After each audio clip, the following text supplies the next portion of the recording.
Hello everybody and welcome to Gene's Reviews from a regular dude, where I do trailer reactions, I react to YouTube videos, I review YouTube channels, occasionally I'll review a movie, but really, I just do whatever the hell I want. Hello everybody and welcome to Gene's Reviews from a regular dude, down in the basement. Today, we're going to look at one from 5 serial killers that are still on the loose. So let's check this one out. Top 5 unknowns. Whether you're into true crime or not, we can all agree that the possibility of a serial perpetrator stalking the streets of your own town or city is completely terrifying. While the majority of serial killer cases become solved, there are a small percentage that are left unsolved. Older cases, such as the Zodiac, are unsolved, but some people take solace in the fact that the Zodiac is I remember hearing about the Zodiac killer when I was a little kid living in California. Most likely deceased, and has been for some time. However, here are 5 cases of serial killers who are still alive, but were never caught. Number 5. On November 20th, 2006, police in Egg Harbor Township, Atlantic City, New Jersey, made a horrifying discovery. In a drainage ditch just behind a motel, they found the remains of 4 women. They had been placed face down, with their heads facing eastwards. The only items missing from the women were their shoes and socks. Police estimated that all 4 women had been eliminated between October and November of 2006 due to the state of some of the women's remains, and identification and cause of death was hard to determine. The 4 women were formally identified as 42-year-old Barbara Brader, 20-year-old Molly Jean Diltz, 35-year-old Kim Raffo, and 23-year-old Tracy Ann Roberts. All 4 women were known as night workers, and police heavily believed that this was their killer's motive. With the potential serial killer on the loose, the Atlantic City Police issued a $25,000 reward for details that led to any information about any of these 4 cases. As of 2020, the reward has remained untouched, and police are not any closer to figuring out the mystery. There have been several subjects in the Eastbound Strangler case, but so far, no evidence has been brought forward to charge anyone.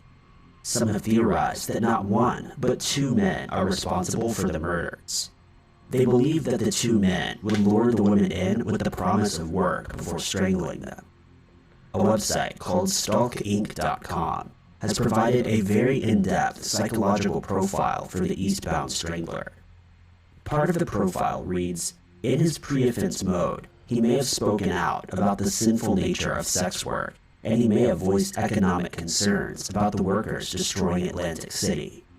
He may often be heard saying things such as they got what they deserved."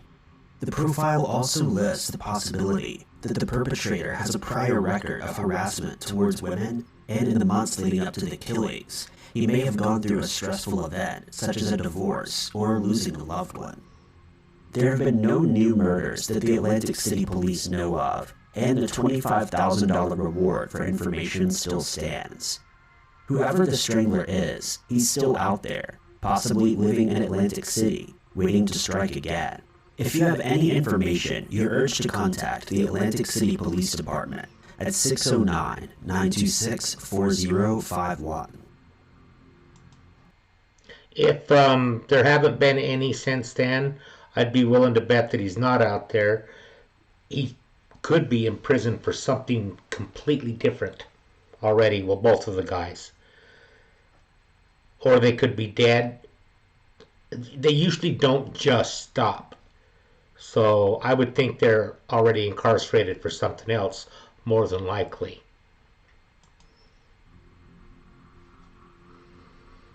Number 4. Between 2005 and 2007, a serial killer known only as the B1 Butcher terrorized the residents of Namibia. His name comes from his method of killing and disposal, as all of his victims were found along the national B1 highway that stretches the full length of the country. In the 2 years that the Butcher terrorized Namibia, the remains of 5 women were found in separate trash bags. Even more disturbingly, the body parts found signs of freezer burn, indicating that the perpetrator had kept them in storage for some time before dumping them along the B1.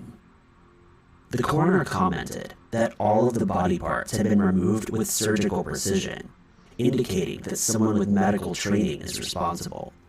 Although they cannot rule out the possibility that the killer may work in an abattoir, the B1's method of killing seems to have differed from victim to victim. Some of them were hit over the head, while others were strangled. So far, only 3 of the victims have been identified, as Juanita Mabula, Melanie Jantz, and Sana Helena Garros, leaving investigators with 2 Jane Does and a serial killer on their hands. A German man by the name of Heinz Nurem was looked into as being a viable suspect in the B1 Butcher case, but was acquitted due to a lack of evidence. Police said they thought of him as a suspect as he'd been accused of a violent crime against a 29-year-old in August of 2007, though he was acquitted of the crime and any involvement in the B1 Butcher case. As of 2020, the police aren't any closer to catching the B1 Butcher. Investigators from South Africa were brought in to aid in the investigation, but so far they've yielded no results. It's crazy how a lot of these, they never get solved. They go forever, and you never find out what happened. That sucks for the family to not have any closure at all on what happened to their loved ones, or who was responsible for it. Between 2007 and 2008, Brazil had a predatory serial killer stalking the Pachuras Park. The individual is known as the Pachuras Park Killer, or sometimes the Rainbow Maniac, as he claimed the lives of 13 men. The prevailing police theory is that the perpetrator sees himself on a mission to rid the street of quote-unquote sinners. Police Chief Paulo Fernando Fortunato told the Guardian newspaper, in his head, he thinks he's doing a cleanup job. He doesn't like homosexuals, he hates them. Pachuras Park is a known meeting spot for the local LGBTQ community.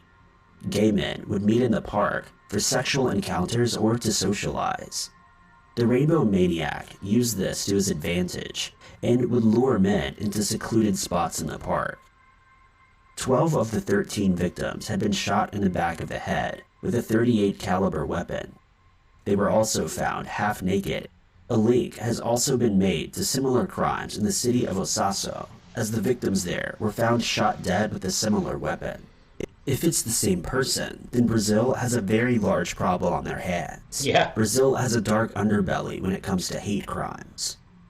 According to an article written for the Guardian newspaper titled "The Rainbow Killer Stalks Brazilian Gays," written in December of 2008, there were 122 homophobic killings in Brazil in 2007 alone. Their neighbors, the US and Mexico, had 25 and 35 respectively. It's also been estimated that between 1980 and 2006, at least 2,680 gay people were killed based on their sexuality. As the Rainbow Maniac has never been caught, it's entirely possible that he's moved on to a new city to begin his cycle of killing all over again. I find it crazy that people decide on their own, whether someone deserves to live or die. I can see doing it in self-defense, and that's the only way. Or defense of a loved one.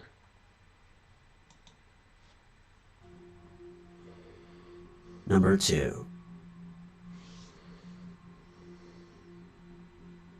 26-year-old Robert Faulkner opened up the Payless Shoe Source where she was a manager on April 8, 1992. Robin wasn't supposed to be on shift that day, but she was covering for a colleague that had phoned in sick. This was supposed to be the most out-of-the-ordinary thing to happen on that April day.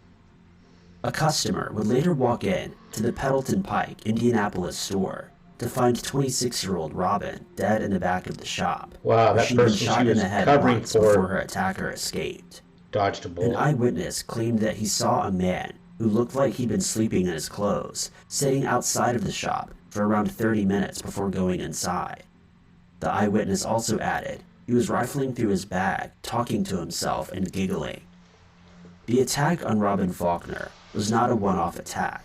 Just 3 days later in Wichita, Kansas, Patricia Smith and Patricia Majors were found shot dead in a bridal shop where they worked. Over the next few months, 4 more victims would be claimed by the man known only as the I-70 killer. All of the crime scenes were dotted along I-70, which runs from Baltimore, Maryland, down to Cove Fort, Utah. It didn't take long for the police to connect the dots and realize that all of the murders took place in or near a shopping mall located just off of I-70. Robbery didn't seem to be the motive, They say as I gotta nothing go was back a taken little from the bit. shops. All of the crime scenes were dotted along I-70, which runs from Baltimore, Maryland, down to Cove Fort, Utah. It didn't That's a take long big for the police distance. to connect the dots and realize that all of the That can't be murders right. took place in or near a shopping mall located just off of I-70. Robbery didn't seem to be the motive, as nothing was taken from the shops. The person simply walked in, fired at his victims, and left. There have been a few suspects in the I-70 killer case as of yet, but no solid evidence has come to light. A profile of the I-70 killer was created in 1994. Police estimated that he was a white male, between 5'8" and 6 feet tall, weighing around 170 pounds. In 1994, they estimated that he was between 35 and 40 years old, making him 61 to 66 today, making it a huge possibility that he is still alive. Physically, he's described to have reddish hair, thin lips, and a high forehead with lazy eyelids. He appeared to be well dressed, but that does contradict the eyewitness testimony that said he looked disheveled.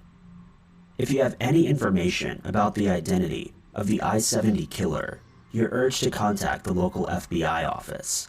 And remember, no tip is too small or insignificant, and while this case has sat cold for 26 years, it's never too late to bring justice to the victims' families. He said he was sitting outside the place, rifling through his bags, giggling. So, to me, it's either mental illness or drugs or something like that. Who knows? Hope they catch him anyway. Maryland to Utah, that's the whole United States practically. The Denalovsky Maniac is an unidentified Russian serial killer that killed 7 people in the early 2000s in the city of Vologda Oblast, Russia. When translated to English, his name means the maniac with dull eyes. So far, the official victim count is listed as 7. However, there's a large possibility that the maniac is responsible for many more. The maniac would stalk and target his victims while they were in desolated areas, such as construction sites or abandoned buildings. Many people would walk through the abandoned buildings as it was quicker than walking around them, and that's how Russian police believe that the individual found his victims. When investigating the disappearance of 18-year-old Sveta Stepanova, they came across the Denalovsky Maniac's dumping grounds in an abandoned building. Scattered in and around the crime scene were photographs and drawings of an extreme sexual nature, and it was clear that the maniac's motive was purely sexual. The final murder that has been attributed to the maniac is the murder of Natalya Sakalova. Natalya's parents were fishing on the banks of the Sheksna River, waiting for her to join them so they could spend the day together. But Natalya never showed up. Concerned, her parents called her to make sure that everything was okay, but her phone went straight to voicemail. As far as her parents knew, Natalya wasn't too far away and would be joining them within a matter of minutes. So how had the maniac managed to kill her within a matter of minutes? It wasn't until days later that police found her body in a decimated and remote area close to a bridge. Whoever had done this had managed to attack her, kill her, turn her phone off, and dispose of her body without anyone else in the area knowing. Looking through true crime books, it's pretty obvious that Russia and the once Soviet Union were no strangers to violence and serial killers, but the Denalovsky Maniac scared even the most seasoned detectives. A quote from one of the detectives involved in the case reads, "Even a makeshift murder weapon was discovered, a 2-stick stranglehold and a cable."